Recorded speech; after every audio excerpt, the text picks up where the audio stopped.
मेरा भी जो बयानिया है जनाब ताहिर अशरफी साहब, वो भी बहुत भारी है। अगर उस बयानिए पे मैं आ गया और वो बातें मैंने करनी शुरू कर दी, तो ये जो आज बता रहे हैं कि रात को 2:30 बजे मुझे ISI के चीफ का फोन आया और मुझे कहा कि तुम इस्तीफा दे दो, मैं समझता हूं कि इससे डरपोक और इससे कमजोर वजीर आजम इस मुल्क को मिल ही नहीं सकता। ये बात है करने की। आप मुझे बताएं कि कभी अदारों ने भी टेलीफोन करके कहा कि जनाब वजीर आजम साहब आप शायद सो रहे होंगे, मुझे अपना इस्तीफा दे दें। इस कदर झूठ बोलते हैं। फिर मैंने एक अपने भाई की बात सुनी है, अभी ताहिर अशरफी साहब ने भी कहा, कहने लगा हमें चीफ ऑफ आर्मी स्टाफ ने बुलाया, 3 घंटे हमारी मुलाकात हुई। अब अंदर की बात तो मैं नहीं बताना चाहता, क्योंकि फौज का तर्जुमान हर बात के तो जवाब दे नहीं सकता। अगर वो इस बात में उलझ गए तो बाकी सरहदों की हिफाजत कौन करेगा, लाइन ऑफ कंट्रोल को कौन संभालेगा, अफगानिस्तान की बाढ़ को कौन संभालेगा, दहशतगर्दी के खिलाफ जो जंग है जिसमें आज भी हमारे मासूम अफवाज पाकिस्तान के वो जज्बाती कप्तान और लेफ्टिनेंट और सिपाही जिनकी लाशें आज भी शहीद होकर आ रही हैं, और उनके वालिदैन की कुर्बानी देखें कि जिनकी माएँ ये कहती हैं कि एक और बच्चा हो तो उसको ही मैं सरहद पे भेजूं। तो जनाब हजरत मेरे भाई भी हैं, दोस्त भी हैं, कहने लगे कि हमें चीफ ऑफ आर्मी स्टाफ ने बुलाया और चीफ ऑफ आर्मी स्टाफ ने कहा कि जो कुछ मैं नवाज शरीफ के खिलाफ कर रहा हूं तुम इसके बीच में नहीं आना।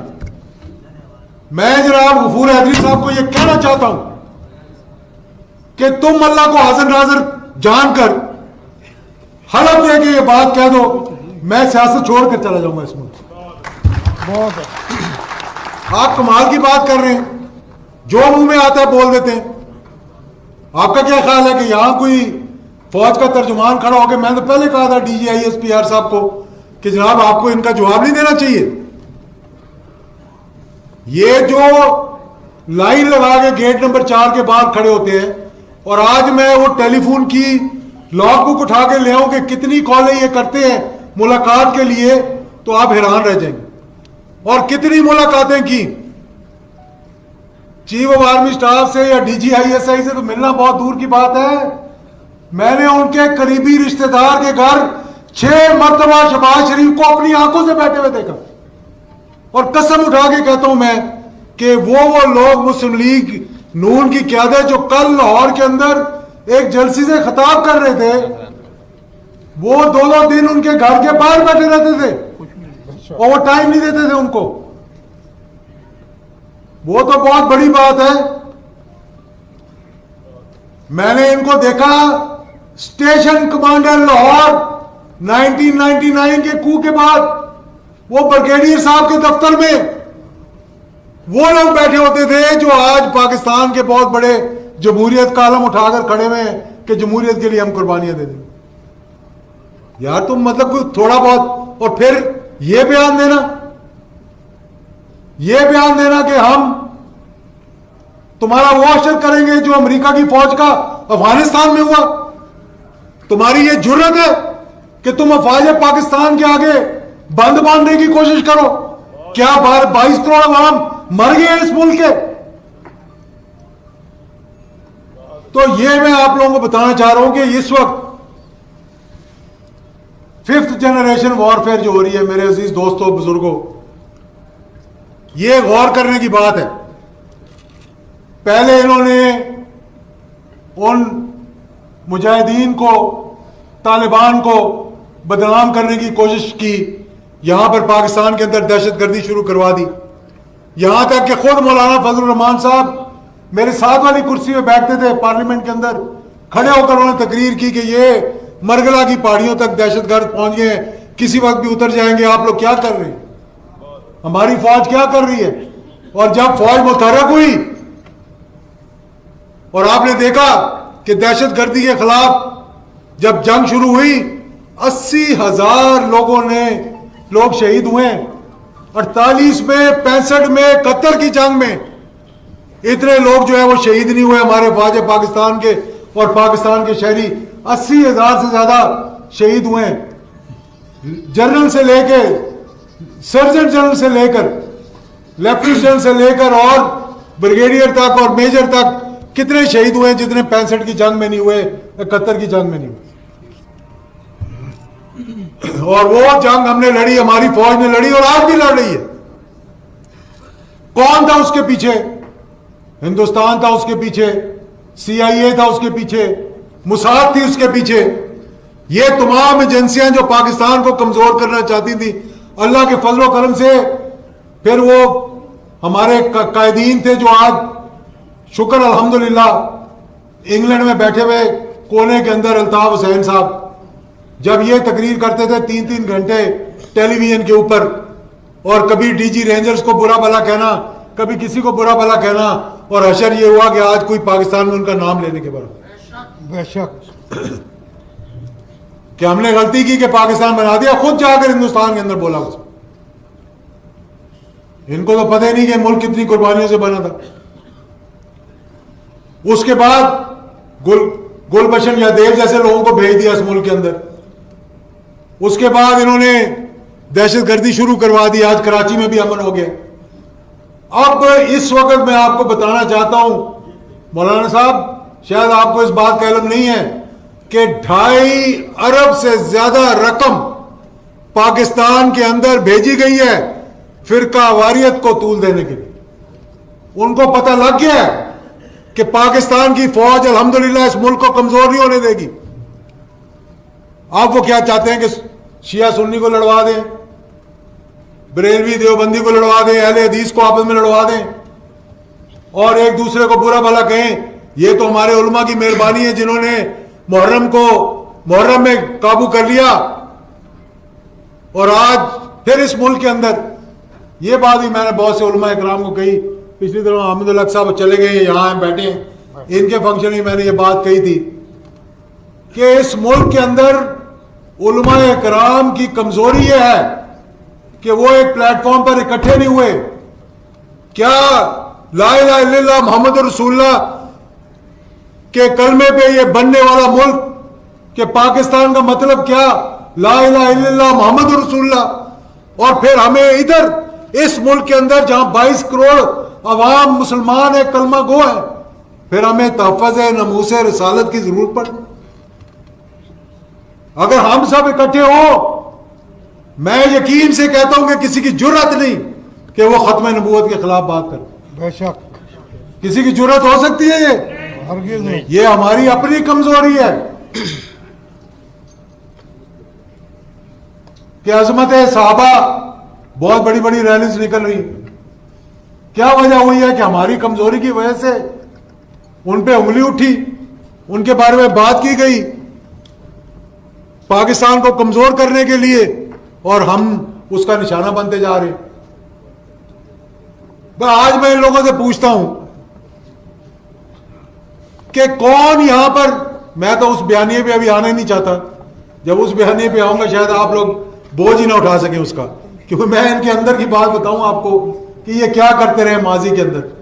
आज कहते हैं कि मेरे बयानिए का बोझ उठाना बड़ा मुश्किल है। कहां था वो बयानिया? मुझे बताएं, कहां था वो बयानिया जब आप जनरल जिलानी के घर बैठे के बाहर बैठे रहते थे सारा सारा दिन? किधर था वो बयानिया? कहां था वो बयानिया जब आपकी बोरी से पीर पगाड़ा ने कहा कि दाने गिरने शुरू हो गए और ज़ियाउल हक शहीद ने जाकर कहा कि मैंने उस बोरी को सी दिया? कहां था वो बयानिया? दाने तो सारे गिर चुके थे, जा चुके थे। कहां था वो बयानिया जब ज़ियाउल हक शहीद ने कहा कि मेरी उम्र भी इसको लग जाए? वो ख्वाब जिसने आप लोगों को पाला, कोई चीफ ऑफ आर्मी स्टाफ को अपना डैडी कहता था, कोई उसकी पार्टी का सेक्रेटरी जनरल बन जाता था। जवेद इकबाल साहब, आपका भी शुक्रिया कि आप तशरीफ लाए, खान अब्दुल कयूम खान के साथियों में से, और ऑर्गेनाइजर है खान अब्दुल कयूम खान मुस्लिम लीग के। आज सुबह सरहद के बड़ी देर से बैठे हुए हैं, इनकी उम्र भी बड़ी है। आप जैसे लोगों पे हमें फख्र होना चाहिए कि आपने मुस्लिम लीग के लिए सारी सारी उम्र गुजार दी, और कंवर कुतुब साहब ने और बाकियों ने। तो मेरे दोस्तों और बुजुर्गों, मैं सिर्फ ये आपको बताना चाहता हूँ, इंशाल्लाह इस्तिकाम पाकिस्तान का सिलसिला रुकने वाला नहीं है। इंशाल्लाह ये तो इब्तिदा है, इसको इंशाल्लाह हम इंतहा पे लेकर जाएंगे इंशाल्लाह, और उस इंतहा पे लेकर जाएंगे कि जहां ये किसी की जुर्रत नहीं होगी कि पाकिस्तान के दफा के खिलाफ, पाकिस्तान की फौज के खिलाफ, पाकिस्तान की सरहदों के खिलाफ, पाकिस्तान के दुश्मन बनकर आप ये बयानियां देना शुरू कर दें। पहले भी ये हो चुका है जनाब। मुझे याद है वो दिन कि जब मैं बैठा हुआ था और मैं हैरान रह गया सुनकर कि अपने ही मुल्क के जो हमारे वजीर आजम थे कहने लगे ये बम्बई में जो हमला हुआ है ये हमने लोगों को भेजेगा। वो खुदा का खौफ करो। वो अजमल के साहब का मैं आज तक नहीं पता कि पाकिस्तानी था भी कि नहीं था। ये साजिशें हैं पाकिस्तान के खिलाफ कि जी ये स्टेट एक्टर है, ये नॉन स्टेट एक्टर है। जो पाकिस्तान का दफा करे, जो पाकिस्तान के लिए अपनी जान की कुर्बानी दे, जो पाकिस्तान, आज क्या वजह है कि अफवाज पाकिस्तान दुनिया की टॉप की फौजों में आती है। और यानी कि मुझे याद है वो 5वीं OIC की, ज्यादा टाइम नहीं लेता, मगरिब की नमाज का वक्त होने वाला है। मैं कुवैत में था, 5वीं OIC की मीटिंग हो रही थी, हम स्टेज पे बैठे हुए थे, यासिर अरफात तकरीर कर रहा था और यासिर अरफात ने कहा कि काश हमारे पड़ोस में भी एक पाकिस्तान होता और उस पाकिस्तान में एक ज़िया-उल-हक होता तो आज हम भी आजाद होते।